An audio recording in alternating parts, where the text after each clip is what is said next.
श्रीमद्रामचन्द्राय नमः। श्रीरामभद्राय नमः। श्रीसीतारामाय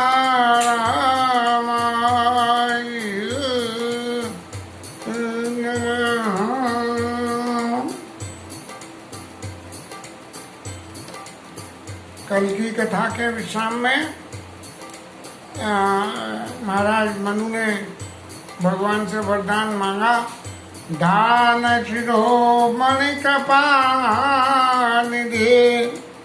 नाथ कहूँ सतिभाव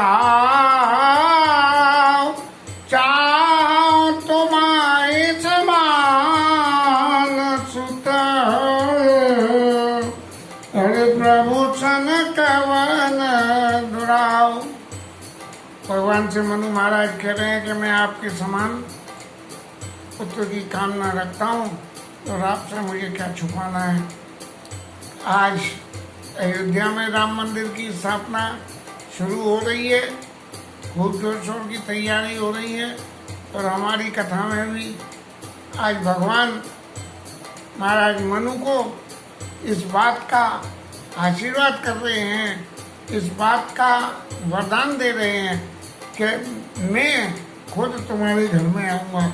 ये बड़े सौभाग्य की बात है। अब इसके मूल पाठ को कहते हैं।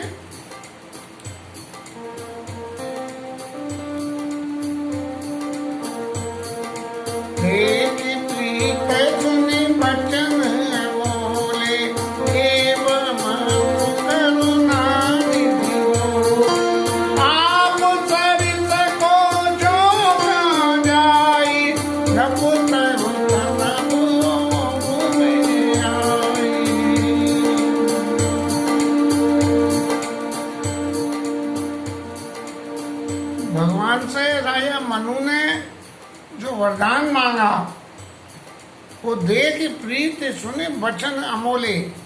एक ऐसे अमूल्यवान वचन बोले कि जो दुनिया को जब कभी भी जीवन में तप करने के उपरांत कोई फल मिलने को होता है तो दुनिया भर के भौतिक सुखों की ऐसी चीजों की मांग जांच करते हैं।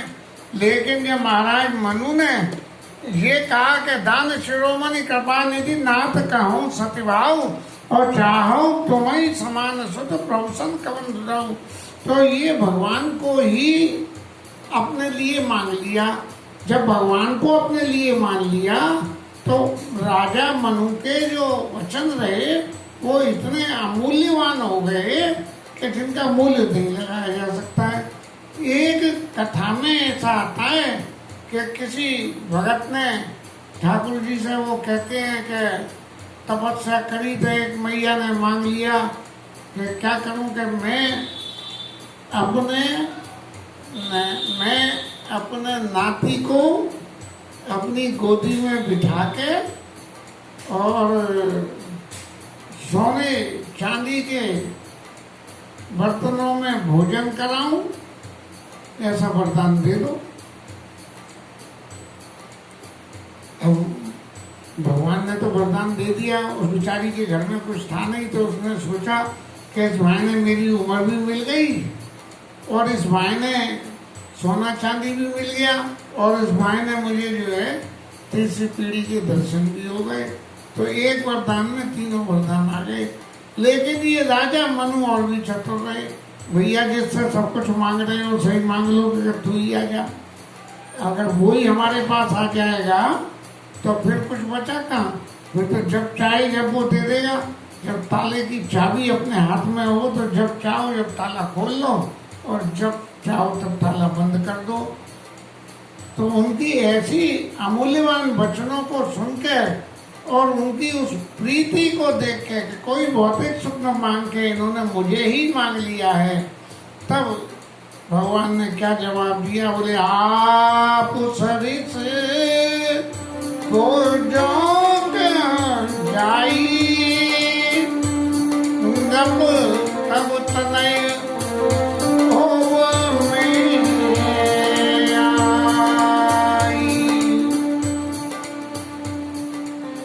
महाराज आपने ऐसा मांगा कि चाहो तुम्हें समान सुख। अब मेरे समान यदि पुत्र की आप चाहना करते हो तो वो अपने समान पुत्र बनाने के लिए तो मुझे खोजी करनी पड़ेगी, क्योंकि ईश्वर के समान तो दूसरा कोई है ही नहीं, इसलिए मैं कहाँ खोजने जाऊंगा। तो भगवान ने ये कहा कि नृपता तनय हो में आई, मैं ही खुद आ जाऊंगा आपके यहाँ। जैसे किसी आदमी को कोई काम करवाना, बोले भैया कोई बढ़िया आदमी बुला के मेरा काम करा दो। अब कभी कभी मेरे व्यक्तिगत जीवन में भी आता है कि ये काम ऐसा करना है, भाई कोई हो तो किससे करवा देना। मैं कहता हूँ कि रुक जाओ भैया, मैं कहाँ खोजने जाऊँगा, थोड़ी देर का काम है, मैं खुद ही कर दूंगा। तो नृप तब तनय हो में आई, मैं ही आपके घर में पुत्र बन के और आ जाऊँगा। अब राजा को तो ये वरदान दे दिया, और ये वरदान देने के बाद माता शत्रुपा से शत्रु पै बिलो के कर जोड़े, देव मांग भर जो रुचितो रे। और मैया शत्रुपा हाथ जोड़ के वहां खड़ी थी, तो भगवान कह रहे हैं शत्रु पै बिलो के कर जोड़े, देव मांग भर जो रुचि जोड़े। अब हे मैया, आपको जो अच्छा लगे वो आप भी मांग लो। अब जहाँ तक पत्नी के स्वभाव का और पत्नी की पति के प्रति अनुकूलता का प्रश्न है, तो देवी शत्रुपा ने तुरंत ही सरेंडर कर दिया। जो वर नाथ चतुर नृप मांगा, और सोई कृपाल मोई अति प्रिय लागा। कि जो चतुर नृप ने, राजा चतुर हैं जिन्होंने आपको ही मांग लिया। जब उन्होंने ऐसी चतुरता दिखाई तो मुझे ऐसा लगा कि मुझे कोई चतुरता करने की जरूरत ही नहीं है, तो मुझे बहुत अच्छा लगा। लेकिन जो राजा ने वरदान तो मांग लिया, अपनी सभी चतुरता तो दिखा दी, लेकिन उस चतुरता में महाराज एक कमी रह गई है। और वो कमी क्या रह गई है? प्रभु परंत सुट होत दिटाई, और जदपि भगत हित तुम ही सुहाई। महाराज आपसे जो मांगा वो आपने सब दे दिया। अब वो सबरे को मांगने के कि आप सरेस खोजों का जाई, मैं ही आ जाऊंगा तुम्हारे घर में। अब आप फिर लगे और दूसरी मांग के लोग तो छूट नहीं दिया। तो ये तो मेरी महाराज हमारी बड़ी धीरता होगी, लेकिन आप अपने भक्तों का हित करने वाले हो, इसलिए आपको ये बात सुनना बड़ा शोभामंती लगता है। जब अभी भगत तो तुम्हें सुहाई, आपको बहुत अच्छी लगेगी ये बात कि हम जो आगे की बात कहने वाले हैं।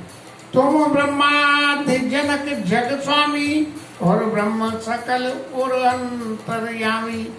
आप पर ब्रह्मो सबके हृदय में रहते हो, और सब तरह से सबके हृदय में वास करते हो, ब्रह्म सकल और अंतर्यामी। तो क्या होता है कि जब ये ऐसी बात है, अब किसी बहुत छोटी चीज में कोई बहुत बड़ी चीज रखनी हो तो क्या करेंगे? तुम ब्रह्मादि जनक जग स्वामी, और ब्रह्म सकल और अंतर्यामी। ऐसा मुझे तमन्ना, ऐसा मुझे तमन्ना, संशय होई आज प्रभु भगवान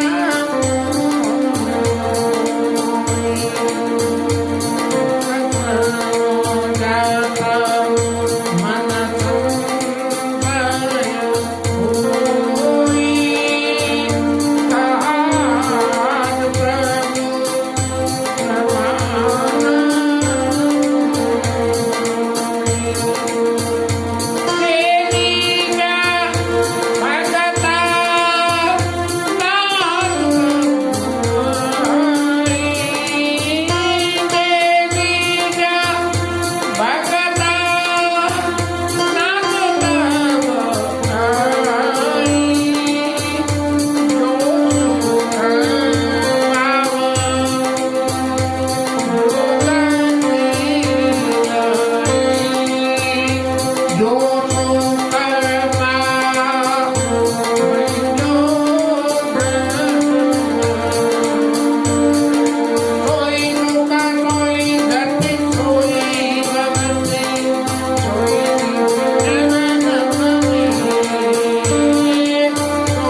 कर सकते हो और सबके हृदय में निवास करने वाले भी हो आप। जब आप इतने कीर्तिवान, इतने जगत में रहने वाले स्वरूप में हो और फिर क्या हो और वो हमारे घर में पुत्र बन के आ जाए ऐसे छोटे से, तो ये चित्त में अब संशय हो गया है कि महाराज कैसे आओगे। लेकिन आपने कही है तो ये बात निश्चित है, आप आओगे। अब जब आप आ ही जाओगे और हमारे पास आ जाओगे तो जिस स्वार्थ से हमने आपसे ये वरदान मांगा है, कोई भौतिक सुख सुविधाओं के लिए तो मांगा नहीं वरदान आपसे कि महाराज आप हमारे घर आ जाओ तो रोज आपके पीछे हम लगा देंगे, कुछ ना कुछ ऐसा लगा देंगे कि महाराज आज ये ले आओ, आज वो ले आओ, आज वो ले आओ, आज वो ले आओ, महाराज ये चाहिए। ऐसा तो कुछ भी नहीं है। तो हमें क्या चाहिए? जे निज भगत नाथ तब आई, जो सुख पावई जो गति लाई। बोले पुत्र रूप में तो आप आ जाओगे, लेकिन पुत्र का सुख जो मिलेगा वो तो मिलेगा ही पुत्र रूप में आने से, लेकिन उसके संग में जो आपके भगत लोग हैं और आपकी भक्ति करने में जिस सुख की प्राप्ति करते हैं, जो सुख आपकी भक्ति करने में होता है, तो हम भी उसी सुख की प्राप्ति को करें। सोई सुख सोई गति सोई भगति, जो भक्त गति चाहते हैं वो तो गति मिल जाए और वही भक्ति करें। सोई निज चरण स्नेह, आपके चरणों में हमारा प्रेम भी हो।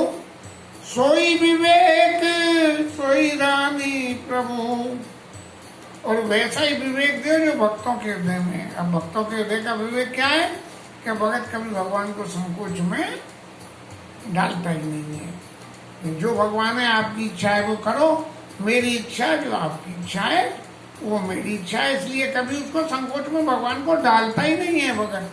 सोई विवेक सोई रानी प्रभु, वही विवेक दो और वही हमें जो भक्तों की रहनी है कि आपके नाम का स्मरण करें, आपका ध्यान रखें और भौतिक रूप से आपकी हम सेवा करके संतति का सुख लें।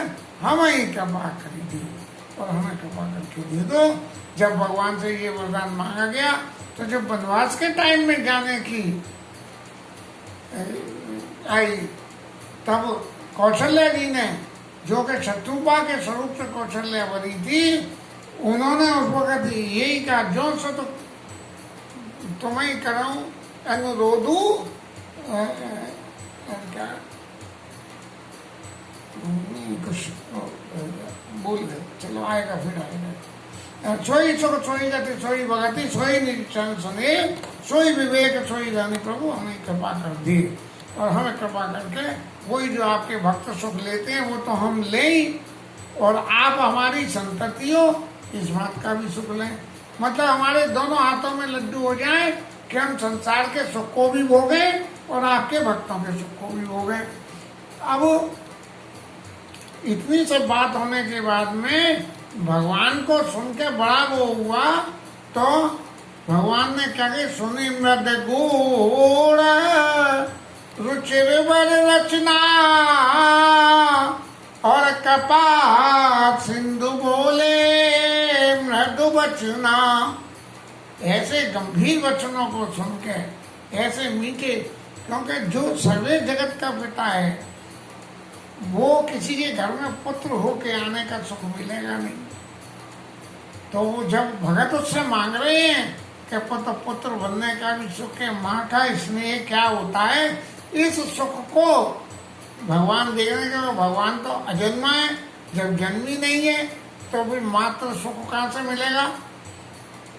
तो सुने मृद गुण वचनों को और रुचिर वचनों को, क्या है, मुझे संत पुत्र बनने का सुख मिलेगा।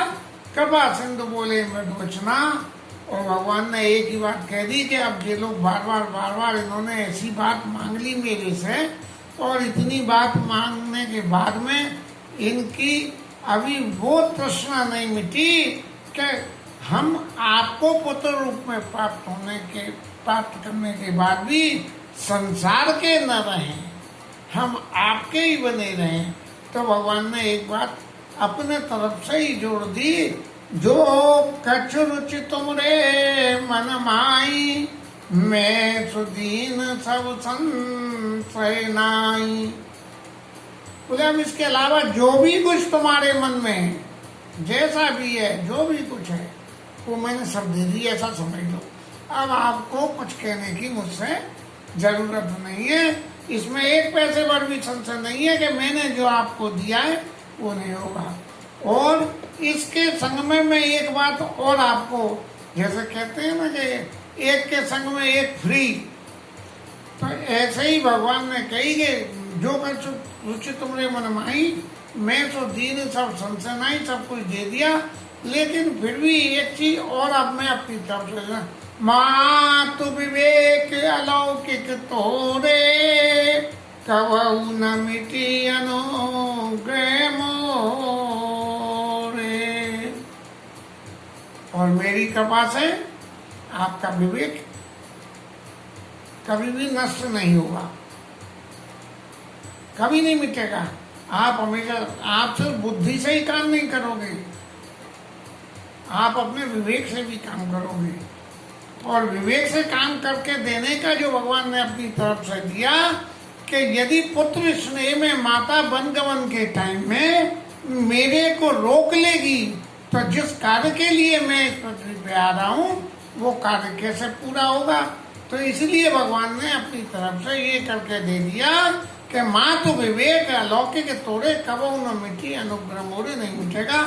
तब जो सुत वनवास के टाइम, जो सुत कहाऊ संग मोई ले, तुमरे हृदय होई संदेह। अगर मैं आपसे ये कहूँ कि अब आप वन में जा रहे हो तो मैं यहाँ क्या करूँगी, तो मुझे भी अपने संग ले लो, तो तुम्हारे हृदय में बिल्कुल ये निश्चय ही संदेह हो जाएगा कि जो मैंने कहा कि मातु विवेक अलौकिक होगा, इस लोक में हो ना हो, परलोक से जुड़ा हुआ होगा कि भगवान राम अपनी लीला के लिए आए हैं और वो अपनी लीला के लिए वन में जा रहे हैं, इसलिए उनको जाने दिया जाए। और लौकिक जगत के हिसाब से पति की सेवा के लिए घर रहना चाहिए, इसलिए वो घर पे रही। माँ तुमरे हृदय होई संदेह, और पूत परम प्रिय तुम सब ही के, प्राण के जीवन जी के। अरे पुत्र, तुम तो सबके प्राणों के समान प्यारे हो। ते तुम कहो मातु बन जाओ, और मैं सुनी बचन बैठे पछताऊं। और ऐसे जो तुम सबके प्राणों से प्यारे हो, वो मुझसे कह रहे हो कि मैं वन में जाऊं, और अब मैं इस वक्त ये कहूं कि तुम सबके प्राणों के प्यारे नहीं, मेरे प्राणों के ज्यादा प्यारे हो, तो ये बात नहीं है। ये जो माँ तो विवेक अलौकिक जो विवेक होगा तुम्हारे अंदर में, कि भगवान अपनी लीला के लिए पधारे हैं, इसलिए उनको लीला के लिए वन में जाना। अब मनु महाराज को थोड़ी सी अक्कल आ गई कि हमारी पत्नी तो बहुत सियानी रही, उसने तो बहुत कुछ ऐसा मांग दिया कि उसको तो अलौकिक विवेक मिल गया। अब उसे पुत्र स्नेह हो या न हो वो एक अलग बात है, पुत्र स्नेह फीलना, महसूस करना उसकी भावना के ऊपर है कि वो जब चाहे जब पुत्र स्नेह को महसूस करे, और जब चाहे तो अपने विवेक से उनको ब्रह्म स्वरूप में, मात्र विवेक अलौकिक विवेक होगा, इस जगत का विवेक नहीं होगा।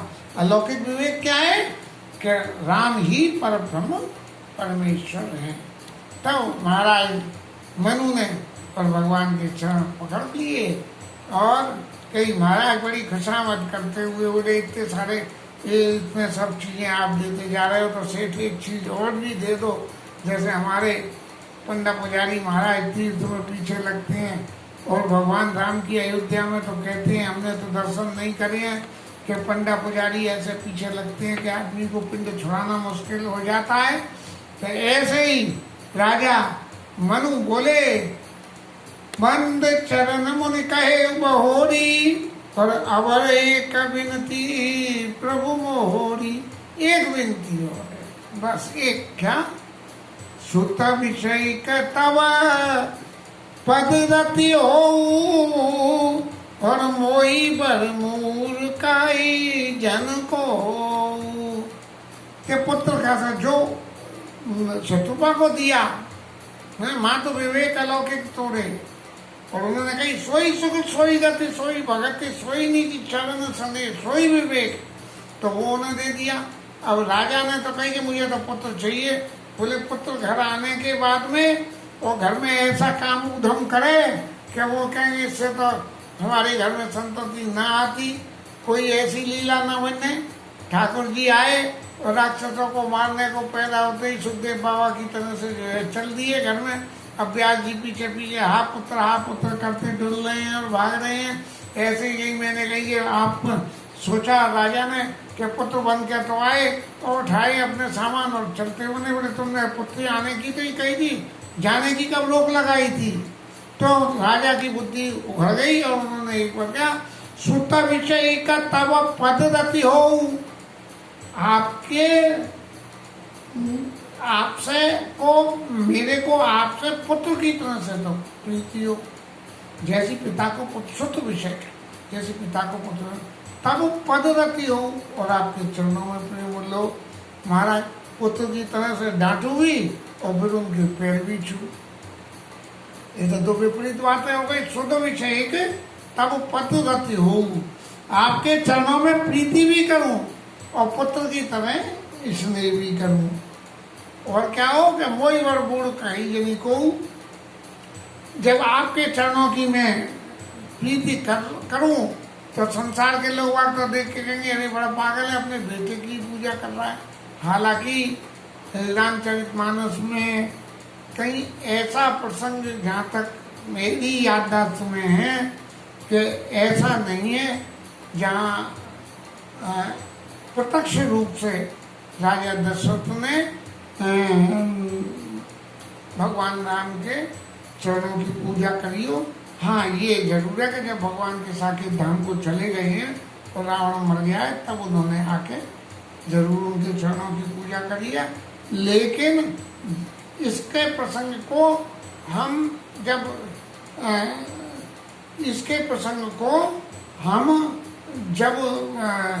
विश्वामित्र ऋषि के आगमन से जोड़ते हैं तब उन्होंने राजा दशरथ ने शुद्ध विषय तब पद रति हो, जो उनके चरणों की प्रीति है उस प्रीति के लिए उन्होंने कहा कि सब सुत प्रिय मोई तार की नहीं, और राम देत नहीं बनाई गुसाई।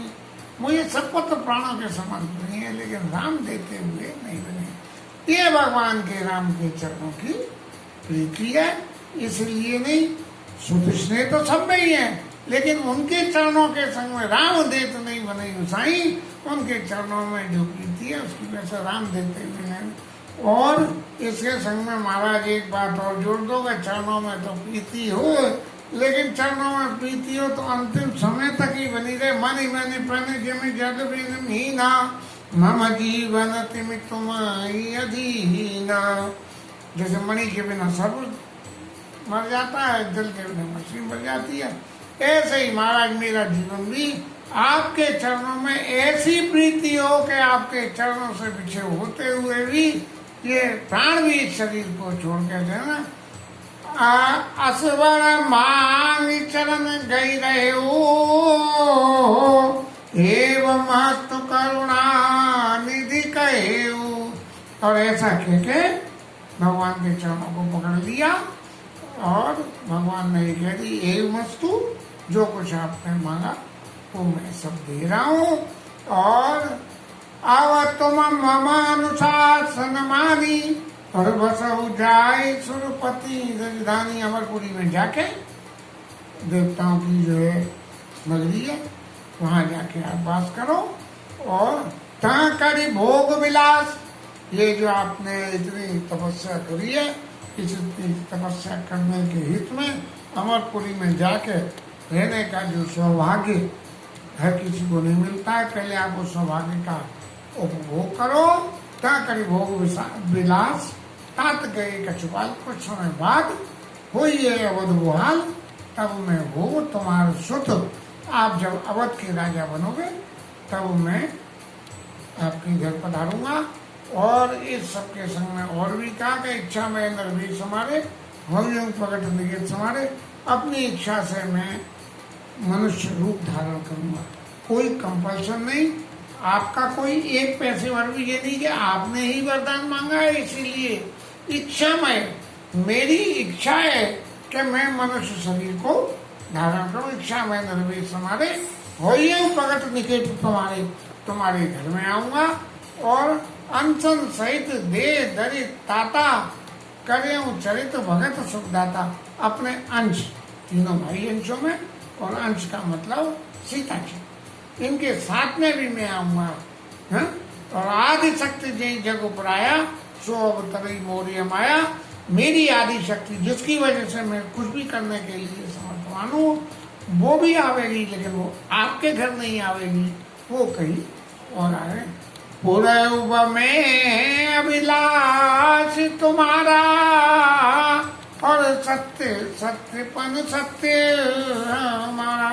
आपके सब अभिलाषाओं को मैं पूर्ण कर दूंगा कि मनि मन फिर जीवी जल भी मीना, मम जीवन तुम्हें अधीना। ऐसे महाराज मैं छोड़ के चला जाऊंगा और आपके जीवन की भी समाप्ति मैं करवा दूंगा। पुण्य पुण्य अस कई कृपा निधाना, अंतर ध्यान भय भगवान। ऐसा कह के भगवान चले गए। और दंपति उर्धरि भगत कपाला, तेरी आश्रम निवसे कचुकाला। कुछ समय के लिए वही आश्रम में दोनों पति पत्नी रहे। और समय पाए तरित निराशा, जाई की अमरावती वासा। और कुछ समय के बाद उस शरीर का परित्याग करके अमरपुरी में जाके बस गए। यह इतिहास पुनीत अति, उमय कही दश के। भरद्वाज पुनि अपर पुनि, राम जन्म कर हेत। अरे भरद्वाज ऋषि, अब आप जो है राम जन्म के दूसरे कार्यों को, कथा को भी सुनिए। अब वो रावण जन्म की कथा है। और रावण भगवान तो जो भी हैं सो है ही है।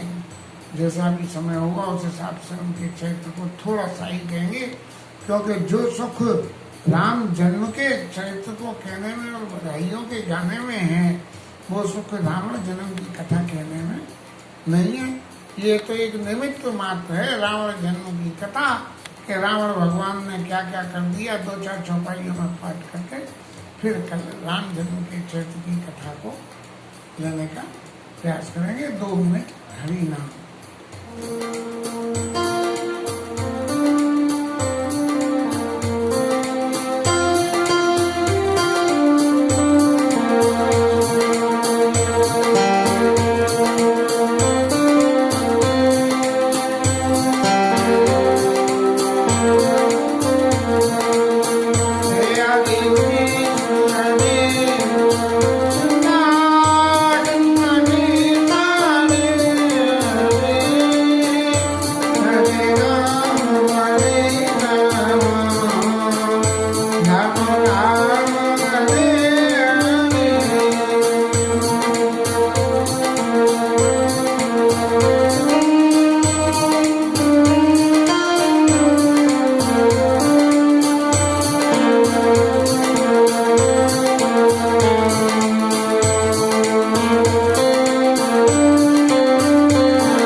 शंकर भगवान की जय, पवन सुत हनुमान की जय, राम